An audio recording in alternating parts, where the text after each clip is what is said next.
Hey there, welcome back to my channel. My name is Allison, and today I want to share with you all my top 2 tips for helping breaking your scrolling habit. I know it's a topic of conversation consistently with my friends, with my family, of just how do we have a well-balanced life with this constant distraction in arm's reach, in our pockets, in our purses at all times.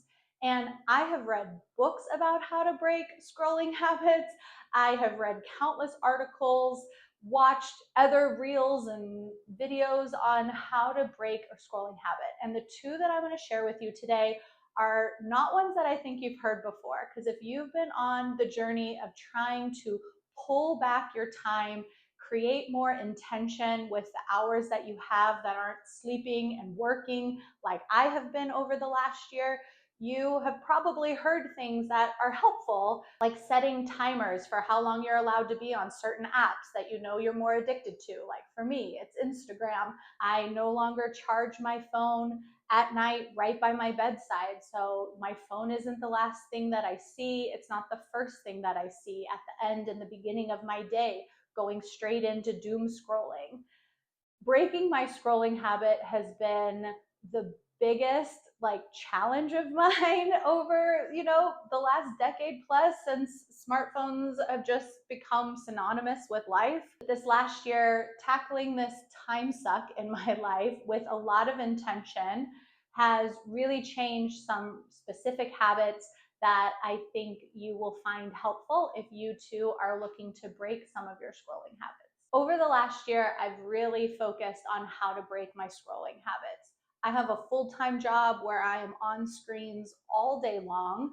And in my off hours that I have, I found myself wanting, being on a screen, on my phone, on my own personal computer, shopping, scrolling on social media, watching YouTube videos, just constantly consuming information through a screen. And my mental health was declining, my anxiety was increasing. And in 2025, I have found it even harder to find that balance of staying informed, but not turning it into doom scrolling and just a anxiety spiral that leads me to inaction on the things that I care about, but also just really pulls down my mental health. And so I am so glad that last year in August is when I started really diving into what is it going to take back my time. Because again, I was setting the timers on my apps. I was charging my phone away from my bed. I read a book on how to break up with your phone. And nothing I seemed to do really made a significant difference in the time that I was spending on my phone. And the 2 things that really changed the game for me are definitely pairs. Like they come together. You do the first one and you have to fast follow it with the second one. And together is the magical cocktail that I have found has actually helped me decrease the time that I spend scrolling on my phone. What I want to say first off, I can't take credit for it. It is from my meditation teacher that what I'm about to say sounds simple, and it is simple, but it's not easy.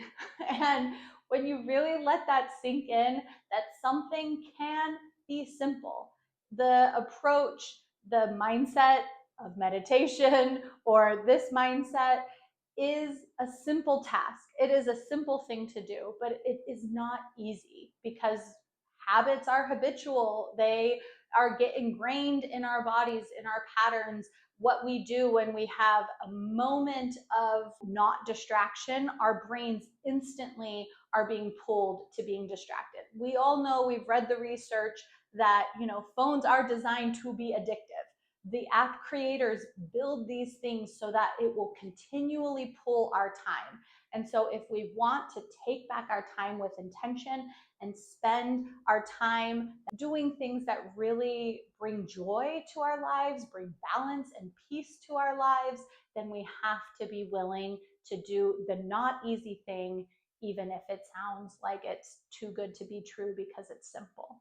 So just like trying to like get your brain right, change the mindset so that hopefully these lessons that have really helped me will help you too. So the first one is you have to take 5 to 10 minutes and sit down with a journal and write out, why the heck do you want to break your scrolling time? Like, why don't you just want to sit on your phone in all your hours that you aren't waking and sleeping? There must be a reason. There must be a reason you clicked on this video. There must be a reason in your life. Is it because you want to spend more intentional time with the family in your home, your kids, your partner, your roommates? Is it because you want to spend more time outside? Is it because you want to like slow down the anxiety spirals of 2025 and life and chaos? Or maybe you have a really stressful work and then you get on these apps that are like flying images at you and you just are constantly, your nervous system is constantly at a really high state. And so you want to bring some peace back to your life. What is your why?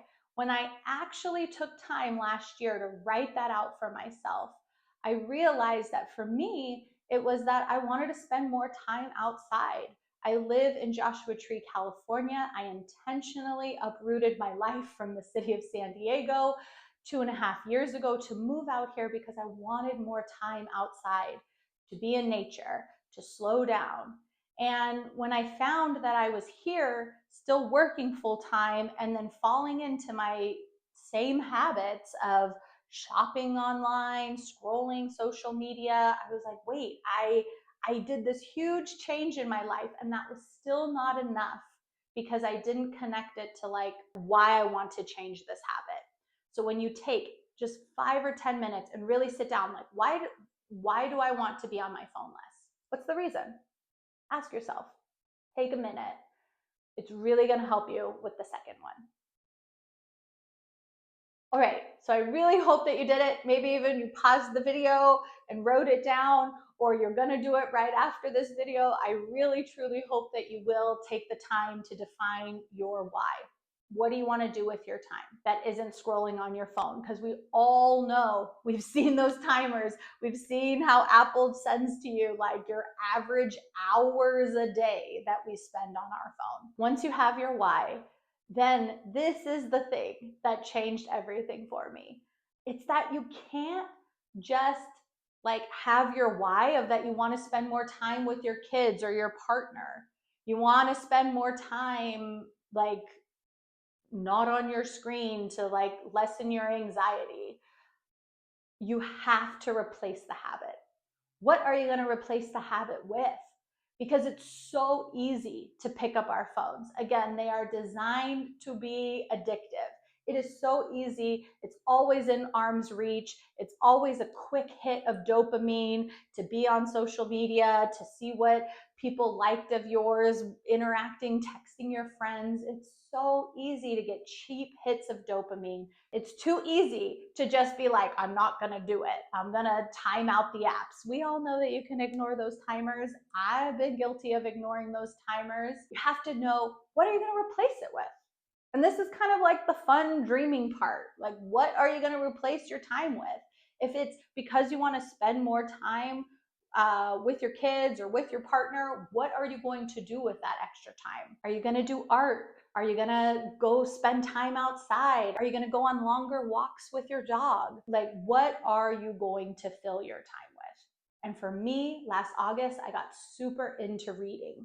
I changed that habit from reaching for my phone to reaching for books. It's one of the reasons I love to talk about the books that I read on this channel, is because it's a new passion of mine. And I have found that I have so much more time for reading than I ever thought I had time for. I never thought I had time to read. I, on average, was reading 10 to 12 books a year. And already this year, in 7 months, I've read 24 books.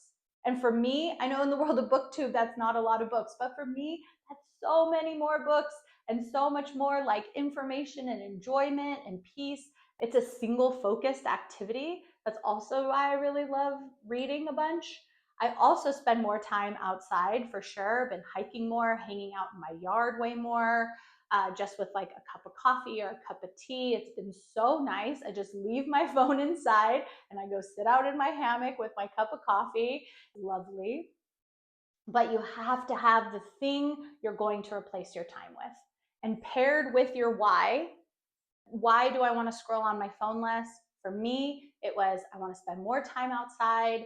I don't want to be mindlessly shopping, and I want to enjoy reading more. I want to have a single pointed focus. I don't want to have this like barrage of a million things flying at my face, pulling me in a million ways, like whipping up my anxiety. I wanted to have single focus, and that's what reading novels like is so enjoyable for me, to just deep dive into one story for hours and hours and hours. I maybe not always sit and read for hours and hours and hours, but I'm following one storyline for hours versus, every 30 seconds getting a new storyline of some ad or some person, going on some adventure, whatever it is that's like popping up on my Instagram feed. And this is not to say that I am not on social media, that I'm not, clearly like I'm here posting YouTube videos. I am on the internet. I do still scroll on my phone, but that like habitual habit of just always reaching for my phone, that's the easiest thing to relax. Like when you don't have an intention of how you're going to spend the time, even when you're looking for a quick break from work or whatever it may be, like we just reach for our phones because it's so easy. The dopamine is so cheap and quick to get from it. So like don't beat yourself up about it. Like just like let yourself off the hook and realize that like this thing is designed to be addictive. And why do you want to change that habit?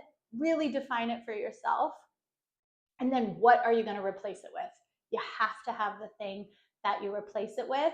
And if you do, it's going to be the magical cocktail to like take back some of your time. As Mary Oliver says, this is your one wild and precious life. What do you want to do with it? For me, I have read more books than I have ever read in 1 year, and I'm spending more time outside, saving money because I'm not like mindlessly shopping. So like this channel really was like came out of taking the time back from scrolling on my phone. I read way more. I'm on a low buy journey. I love to talk and share about those things on this channel because I have more time. Like I work a full-time job.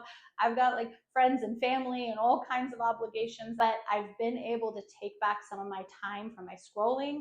And because of that, I have more energy to put towards the things that I love and how I actually want to spend my time. And that's what I hope for you. If you actually do these two things, I'm really confident that they're going to help you. And if you want more help with breaking your scrolling habit, I built a whole guide. It's totally for free. I built it out of the habit that I have done for the last year and the tips and the tricks that I did beyond just these two. And these are like the two, the creme de la creme to help you break your scrolling habit. I would love for you to download it. It'll be linked right in the description box down below. If you want to hang out more with me about living intentionally, being on a low buy journey, talking about the books that we read, I would love for you to subscribe. Please let me know if, again, your why and what are you going to replace your time with in the comments down below. I would love to chat with you down there. And I hope that you found this video helpful. And I will see you in my next video, everyone. Bye.